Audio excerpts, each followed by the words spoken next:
Assalamualaikum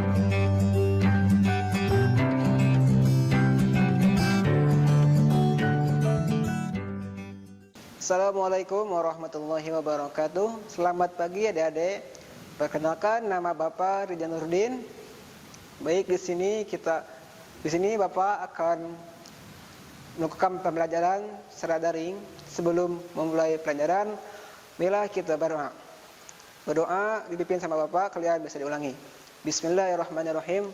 Rabbi zidni ilman warzuqni fahma. Amin ya rabbal alamin. Langsung ke materi. Materi hari ini kita akan membahas tentang bab 4, menyebar kebaikan dengan ihsan. Menganalisis dan mengevaluasi makna Al-Quran surah Al-Baqarah ayat 83 tentang berbuat baik kepada sesama dan hadis terkaitnya. Yang pertama, kita akan membahas tentang pengertian ihsan. Apa itu ihsan? Oh, bukan nama ya. Ihsan ini dari sisi kebahasaan, kata ihsan berasal dari kata kerja atau fi'il, hasuna yasunu hasanan, yang artinya baik. Kemudian mendapat tambahan hamzah di depannya menjadi apa? Ahsana ahsana yuhsinu ihsanan, yang artinya memperbaiki atau berbuat baik. Kemudian menurut istilah, ihsan pada umumnya diberi pengertian dari kutipan percakapan Nabi Muhammad SAW dengan malaikat Jibril ketika beliau menjelaskan makna ihsan, yaitu yang artinya Rasulullah SAW bersabda, kamu beribadah kepada Allah seolah-olah kamu melihatnya. Jika kamu tidak melihatnya, maka sesungguhnya Ia melihatmu. Jadi kisahnya itu ketika sedang di majelis, ada seorang laki-laki yang berjubah putih keseluruhannya. Kemudian laki tersebut menanyakan tentang iman, Islam, dan ihsan. Untuk ihsan yang telah Bapak tadi sampaikan. Selanjutnya yaitu jadi ihsan adalah menyembah Allah Subhanahu wa taala seolah melihatnya. Dan jika tidak mampu membayangkan melihatnya, maka membayangkan bahwa sesungguhnya Allah Subhanahu wa taala melihat perbuatan kita. Dengan kata lain, ihsan adalah beribadah dengan ikhlas, baik yang berupa ibadah khusus seperti sholat dan sejenisnya, maupun ibadah umum, aktivitas sosial seperti gotong royong ataupun membantu yang sakit atau menjenguk yang sedang sakit contohnya. Kemudian kita membaca tartil ayat Al-Quran dan terjemahnya yang mengandung perintah berlaku tentang ihsan, yaitu surah Al-Quran surah Al-Baqarah ayat 83 yang artinya banyak ayat dan hadis yang memerintahkan agar kita berbuat ihsan. Salah satu ayat yang akan kita bahas lebih lanjut adalah dengan perintah ihsan adalah Quran surat Al-Baqarah ayat 83. Artinya, dan ingatlah ketika kami mengambil janji dari Bani Israel, janganlah kamu menyembah selain Allah Subhanahu wa taala, dan berbuat baiklah kepada kedua orang tua, kerabat, anak-anak yatim, dan orang-orang miskin. Dan bertutur katalah yang baik kepada manusia, laksanakanlah sholat dan tunaikan zakat. Tetapi kemudian kamu berpaling atau mengingkari kemudian kamu berpaling atau mengingkari kecuali sebagian kecil dari kamu, dan kamu masih menjadi pembangkang. Selanjutnya, hadis yang dengan tegas menyatakan agar kita berbuat ihsan adalah sabda Nabi Muhammad SAW, yang artinya dari Shaddad bin Aus bahwa Rasulullah SAW bersabda, sesungguhnya Allah telah mewajibkan berbuat ihsan atas segala sesuatu. Maka apabila kamu membunuh, hendaklah membunuh dengan cara yang baik. Dan jika kamu menyembelih, maka sembelihlah dengan cara yang baik. Hendaklah menajamkan pisaunya dan menyenangkan hewan sembelihannya. Jadi maksudnya ayat di sini contohnya tuh ketika kita akan menyembelih, usahakan si pisau itu harus tajam. Jangan sampai ada yang enggak tajam sampai menyakiti hewan tersebut. Itu kurang baik. Hadis Muslim. Kemudian selanjutnya itu keterkaitan kewajiban beribadah dan bersyukur kepada Allah Subhanahu wa taala dengan berbuat baik terhadap semua manusia sesuai Quran Surah Al-Baqarah ayat 83. Kepada siapa kita harus berlaku ihsan? Coba, ada yang tahu? Nah, dilihat dari objeknya, pihak-pihak yang berhak mendapatkan pelaku baik atau ihsan dari kita. Kita harus berbuat baik kepada Allah Subhanahu wa taala sebagai sang pencipta dan juga kepada seluruh makhluk ciptaannya. Sebagaimana sabda Rasulullah SAW yang artinya sesungguhnya Allah Subhanahu wa taala telah mewajibkan berbuat berbuat ihsan atas segala sesuatu. Hadis riwayat Muslim. Selanjutnya, pihak-pihak yang berhak mendapatkan ihsan ialah sebagai berikut. Yang pertama apa? Ihsan kepada Allah Subhanahu wa taala. Maksudnya apa? Yaitu berlaku ihsan dalam menyembah atau beribadah kepada Allah. Baik dalam bentuk ibadah khusus yang disebut ibadah mahdhah, murni atau ritual seperti sholat, puasa dan sejenisnya. Ataupun ibadah secara umum yang disebut dengan ibadah mahdhah atau ibadah sosial. Seperti belajar, mengajar, kemudian berdagang, makan, tidur dan semua perbuatan manusia yang tidak bertentang dengan agama. Selanjutnya, berdasarkan hadis tentang ihsan di atas, ihsan kepada Allah Subhanahu wa taala mengandung dua tingkatan berikut. Yang pertama apa saja?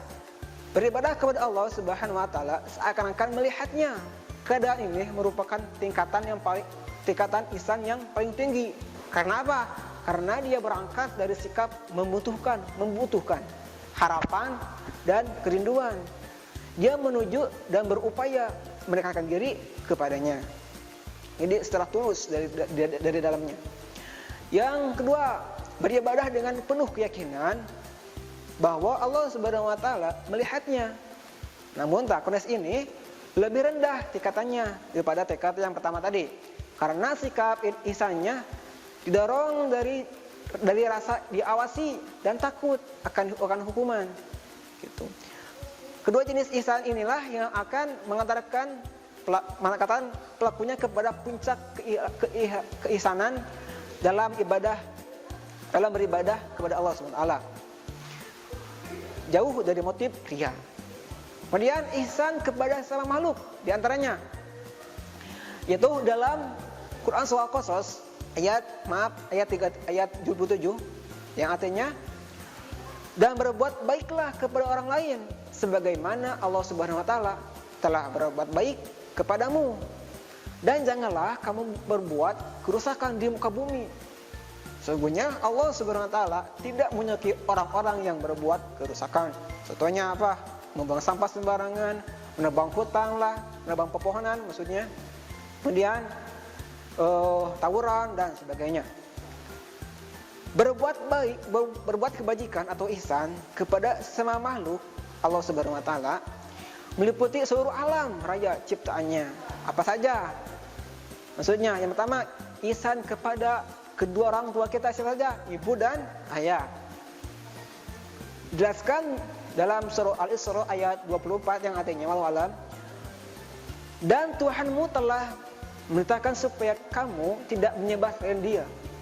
Hendaklah kamu berbuat baik pada ibu bapamu dengan sebaik-baiknya. Jika salah seorang di antara keduanya atau kedua-duanya berumur lanjut dalam pemeliharaanmu, maka sekali-kali janganlah kamu mengatakan kepada keduanya perkataan dan janganlah kamu membentak mereka, dan ucapkanlah kepada mereka perkataan yang mulia, dan rendahkanlah dirimu terhadap mereka berdua dengan penuh kesayangan, dan ucapkanlah wahai Tuhanku, kasihanilah mereka keduanya sebagaimana mereka berdua mendidik aku di waktu kecil. Quran Surah Al-Isra ayat 24. Jadi maksudnya ayat ini adalah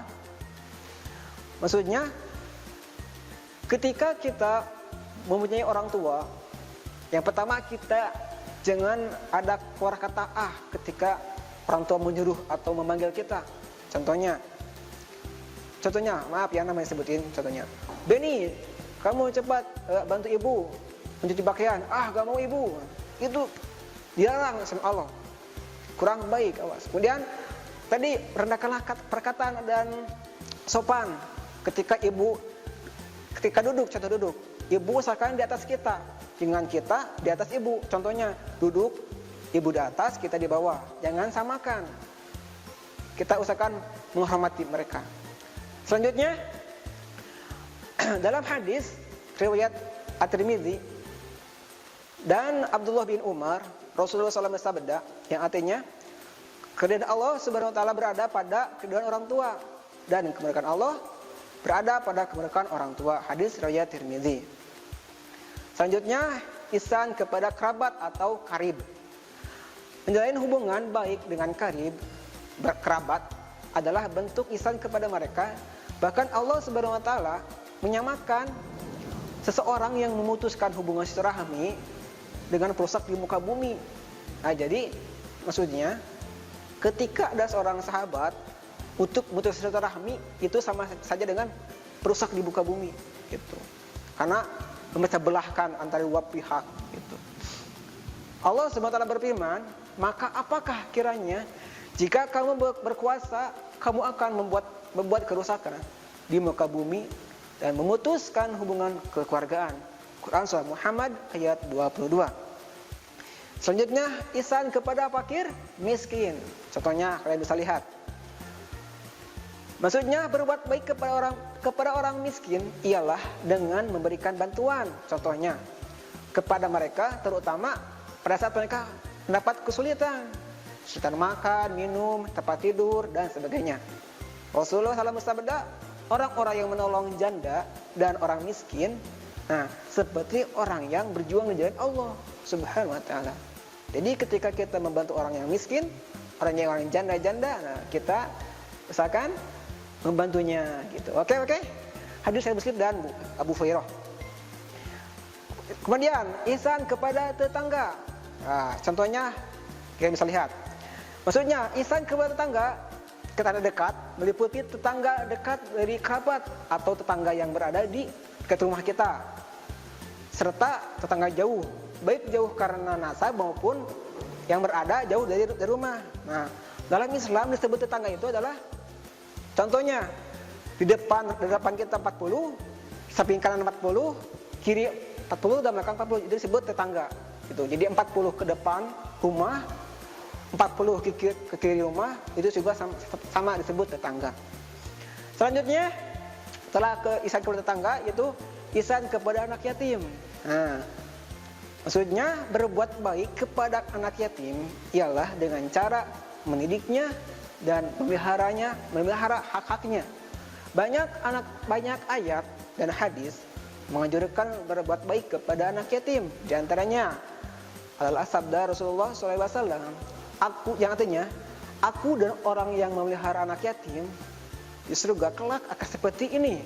Seraya tunjukkan jari telunjuk dan jari tengahnya. Jadi dekat. Ketika seseorang yang suka memelihara anak yatim, kasih makan atau membantunya dalam seharinya. Hadis riwayat Bukhari dan Abu Dawud. Selanjutnya, ihsan kepada tamu. Ini contohnya adalah kita punya sahabat, ya, datang ke rumah kita menjamulah. Jadi secara umum adalah dengan menghormati dan menjamunya. Rasulullah SAW bersabda, barang siapa yang beriman kepada Allah dan hari akhir, hendaklah memuliakan tamunya. Ini juga ada hadisnya. Jadi kalian ada ada pahalanya. Contohnya di antara fadilahnya, kalau kita memuliakan tamu, kalau tamu memakan makanan kita sesuap nasi ataupun seminum, satu regot minuman, itu dosanya akan diampuni. Kemudian ibaratkan seperti kita beribadah haji, dan ibadah haji itu mabrur, diterima Allah kalau kita memuliakan tamu.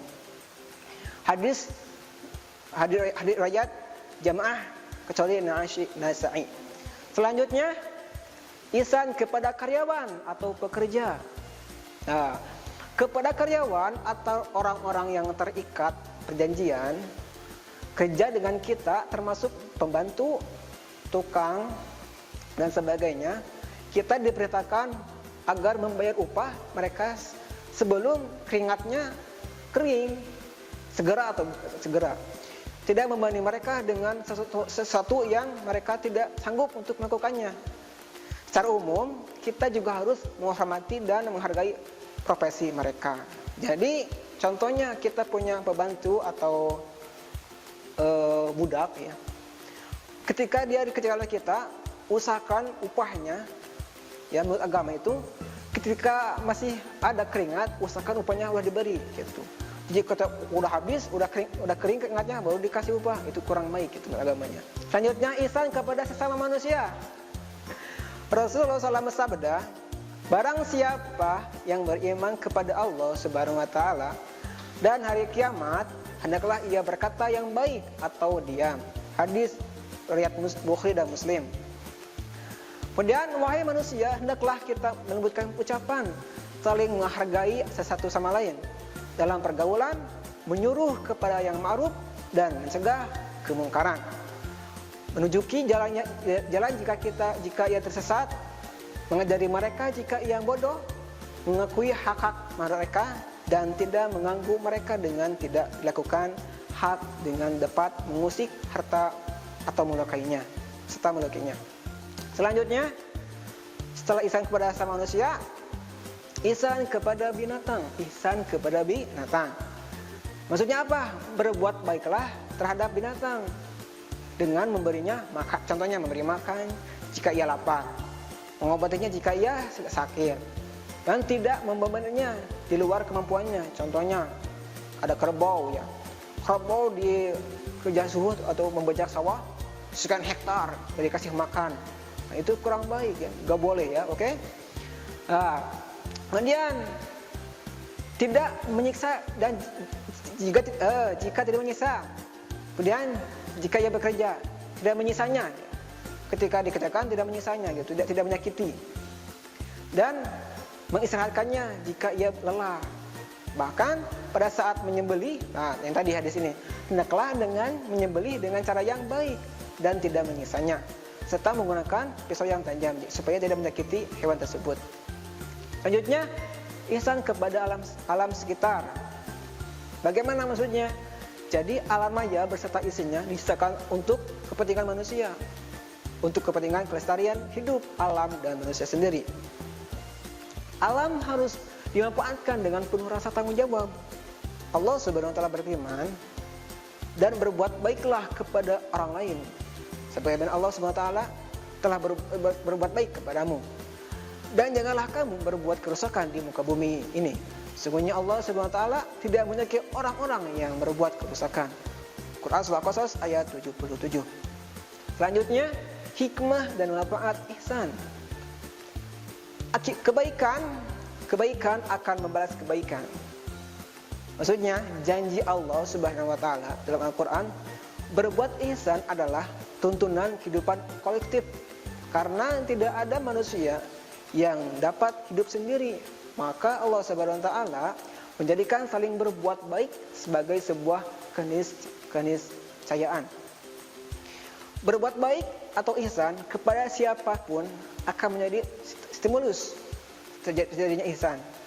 Dari kebaikan yang dilakukan, demikianlah Allah SWT membuat sunnah aturan bagi alam ini. Ada jasa, ada balas. Semua manusia diberi nurani untuk berterima kasih dengan keinginan untuk membalas budi yang baik. Nah, mungkin cukup sekian untuk materi pada pagi ini. Bila ada kekurangan, mohon maaf. Marilah kita tutup dengan doa majelis. Subhanakallahumma wa bihamdika asyhadu an la ilaha illa anta astaghfiruka wa atubu ilaik. Sekian, terima kasih. Assalamualaikum warahmatullahi wabarakatuh. Kunjungi sosial media lainnya seperti website kami di pkbmalfata.com, Facebook PKBM Al-Fatah Mananjaya, Instagram PKBM Al-Fatah Official. Dan terima kasih telah klik video ini. Jangan lupa like, comment, share, and subscribe untuk menunjukkan dukungan kamu terhadap channel ini. Enjoy the video PKBM Al-Fatah.